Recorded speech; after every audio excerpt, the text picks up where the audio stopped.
Em menos de uma década, uma empresa chinesa que fabricava baterias se tornou a maior vendedora de carros elétricos do mundo. Superou Tesla, pressionou Toyota, entrou em dezenas de países e chegou ao Brasil com preços que as montadoras tradicionais simplesmente não conseguem explicar. Mas quanto mais rápido esse crescimento acontece, mais difícil fica explicá-lo apenas por eficiência e inovação. Eu sou Theo Mapamundi, do Correspondente do Mapa, e estou aqui para te contar o que está por trás da ascensão da BYD e por que algumas das perguntas mais importantes sobre essa empresa ainda não têm resposta. A BYD não nasceu como montadora, nasceu fabricando baterias. E essa origem explica seu maior diferencial.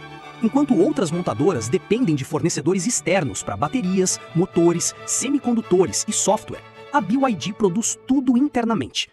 Durante a crise global de chips que paralisou metade da indústria automotiva mundial, a BYD continuou produzindo. E enquanto os concorrentes enfrentavam escassez, ela aumentava a participação de mercado em todo o planeta. Até aqui parece a história de uma empresa simplesmente melhor do que a concorrência. Mas existe uma peça central nessa história que raramente aparece em destaque. O governo chinês investiu centenas de bilhões de dólares no setor de veículos elétricos como parte de uma estratégia nacional de longo prazo. E a BYD foi uma das principais beneficiárias. Subsídios diretos, crédito facilitado, incentivos fiscais, apoio à infraestrutura. Não porque o governo chinês é generoso, mas porque veículos elétricos são estratégia de Estado. A China, historicamente, depende de importação de petróleo. Cada carro elétrico que substitui um carro a combustão reduz essa dependência e fortalece a segurança energética do país.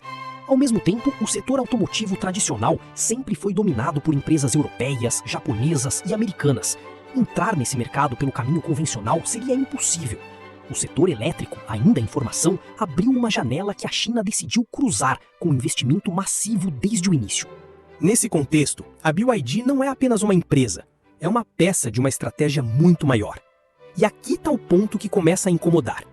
Criticar uma empresa por receber apoio estatal pode parecer exagerado, até você lembrar que durante a crise de 2008, o governo americano injetou 80 bilhões de dólares para salvar a General Motors e a Chrysler. Apoio estatal não é incomum. A pergunta real é outra. O que acontece quando esse apoio diminui? E aqui a história da Evergrande entra como um aviso.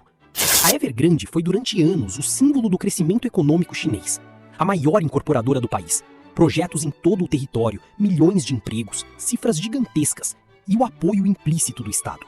Até que o governo decidiu apertar o controle sobre o setor imobiliário. O fluxo de crédito desacelerou e o que parecia sólido desmoronou em semanas. Uma dívida de centenas de bilhões de dólares, compradores sem imóveis, um dos maiores colapsos corporativos da história recente.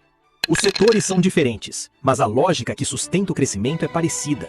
Um modelo que funciona enquanto as condições que o viabilizam permanecem estáveis e que pode virar rapidamente quando essas condições mudam. Existem sinais concretos que analistas e investidores estão observando com atenção. O primeiro é a estrutura financeira.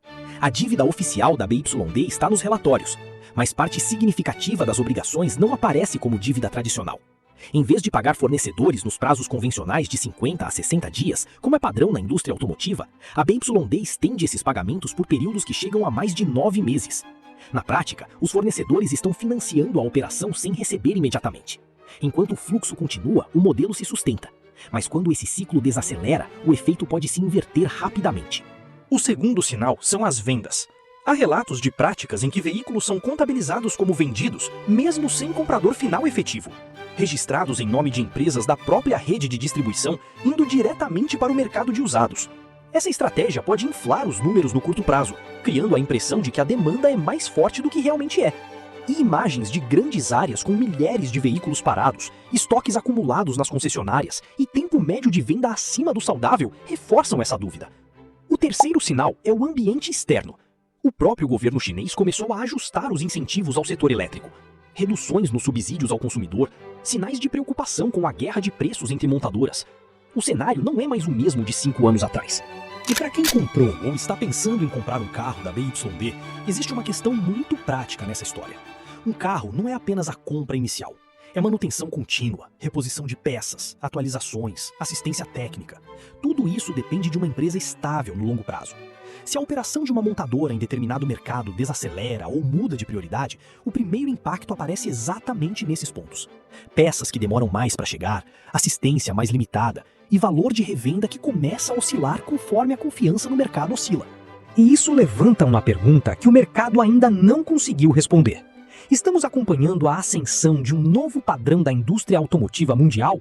Ou estamos vendo uma empresa surfando numa onda de condições específicas que podem não durar para sempre? Porque os mercados não entram em crise quando tudo está errado. Eles entram em crise quando tudo que parecia certo demais por tempo suficiente perde a sua estrutura. E algumas dessas estruturas já começaram a se mover.